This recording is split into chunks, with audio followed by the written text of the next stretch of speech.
Salve a tutti! Con questo video voglio inaugurare la sezione riparazioni del canale, in quanto è vero che ci dedichiamo a progetti costruiti da zero fino alla fine, però è anche vero che alcune volte è necessario anche effettuare riparazioni degli strumenti che abbiamo o degli strumenti in generale che troviamo e vogliamo riportare al loro stato originale. Inoltre può sembrare strano, ma progettare è molto più facile che riparare, perché progettare tu puoi fare qualcosa con le tue idee, partire da zero e arrivare a una conclusione imparando pian piano durante il percorso, mentre per riparare è necessario che tu abbia già un'elevata conoscenza dell'oggetto che stai maneggiando per poter capire come funziona, come l'hanno progettato e quindi come va riparato. Per, eh, per inaugurare quindi ho deciso di riparare questa smerigliatrice e in generale l'esito di questi video saranno due possibili casi. Nel primo, che l'oggetto in questione venga riparato, quindi si riesca nella riparazione e quindi si ritornerà a farlo funzionare.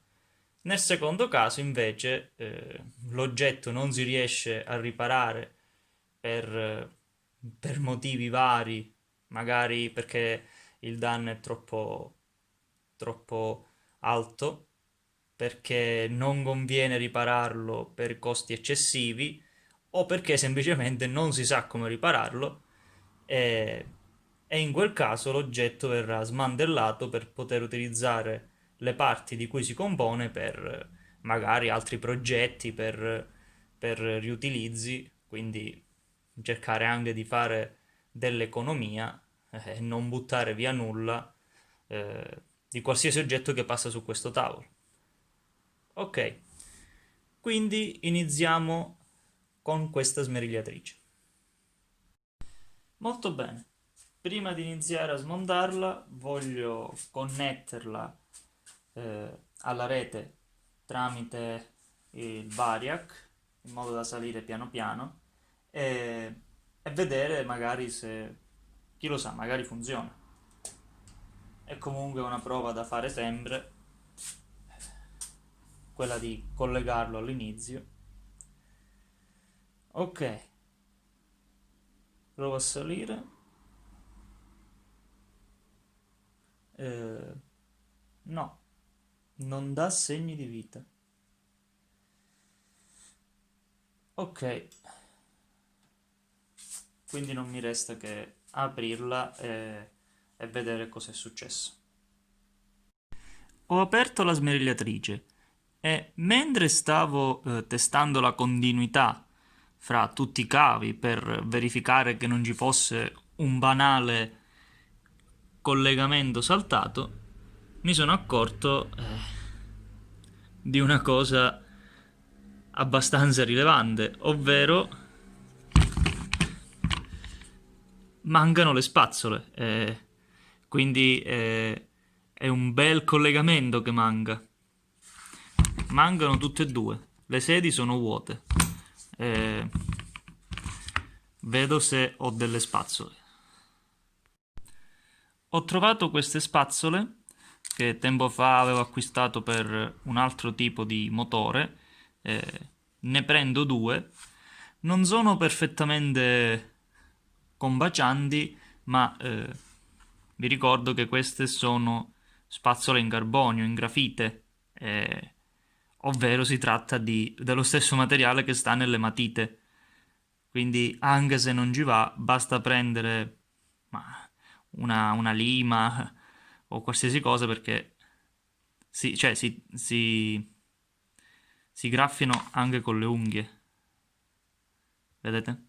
Quindi se non dovessero essere un po' più grandi, basta eh, adattarle con estrema facilità. Vado a montarle. Ho montato le spazzole nelle sedi, ecco qui,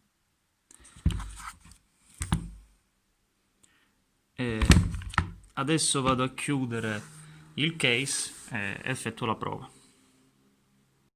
Molto bene, ho rimontato il case e rieffettuo la prova. Ah, ecco.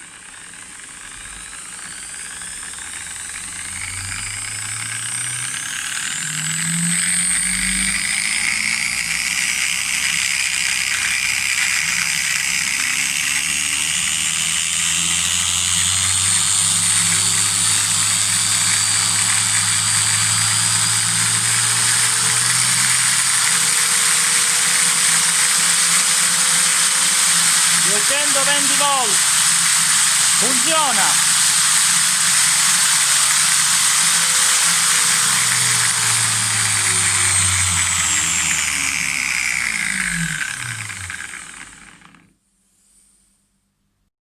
Ho effettuato altri test e la smerigliatrice sembra funzionare benissimo. In pratica, quello che aveva è che non aveva le spazzole. E non me lo so spiegare. Essendo stata recuperata, in pratica chi l'ha buttata perché gli mancavano le spazzole. Ma, cioè, gli sono state tolte le spazzole, quindi o chi l'ha buttata magari gli servivano solo le spazzole e non tutto il resto, o magari l'ha smontata, ha preso le spazzole per utilizzarle in un altro strumento, poi magari si è scordato che aveva tolto le spazzole qui, ha visto che non funzionava e l'ha buttata. Non lo so, non lo so. Fatto sta che funziona perfettamente, quindi mi sono fatto una smerigliatrice nuova. Molto bene. Per questo video è tutto. Alla prossima!